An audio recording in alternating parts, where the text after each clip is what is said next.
I happen to come from the Murima that is being referred to. From the onset, Mr. Speaker, let me say that I'm a member of the Committee on Administration and Internal Security, and I sat through the approval hearing process, and I stand to support the committee report and also urge my colleagues, members, to approve the candidate, that is Mr. Kanja, for the position of the Inspector General. Mr. Speaker, from the hearing, you realize that Mr. Kanja was employed in his early 20s in the police force, and meaning that he has worked for over 30 years in the police force. Mr. Kanja has risen through the ranks, starting from the position of a constable all the way to acting Inspector General. And Mr. Speaker, having Mr. Kanja appointed as the Inspector General is a way that will boost the morale of the police officers.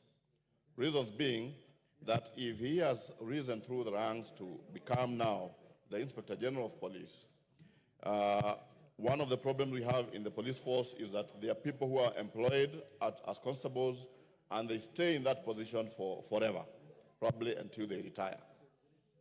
Mr. Kanja will be the man now to bring the change that officers, as they serve, he is going to eliminate discrimination. Because we are aware that transfers and promotion of police officers has not been on merit in most cases. It has been on who knows who. And I think Mr. Kanja, having gone through the ranks, is somebody who's going to help us in this particular matter by boosting the morale of the police officers.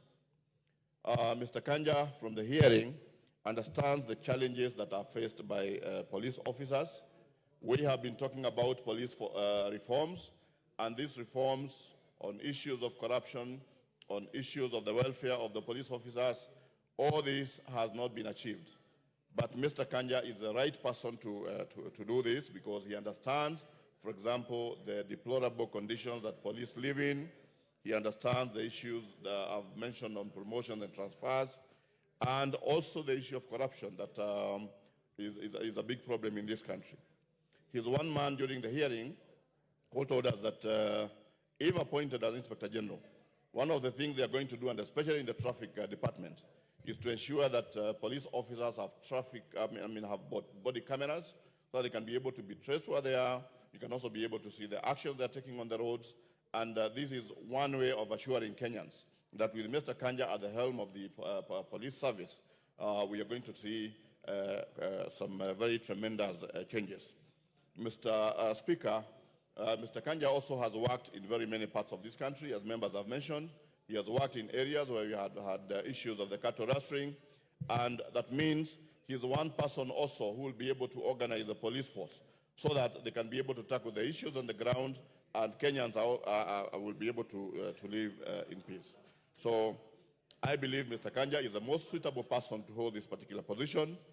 Congratulate him as we move to approve the position, and also urge him and ask him that he should serve Kenyans from all corners of this country, of course, without discrimination. And he did show us during the approval, when he was acting Inspector General, that he was able to handle issues raised by members of the public. And with that, Mr. Speaker, I support and thank you.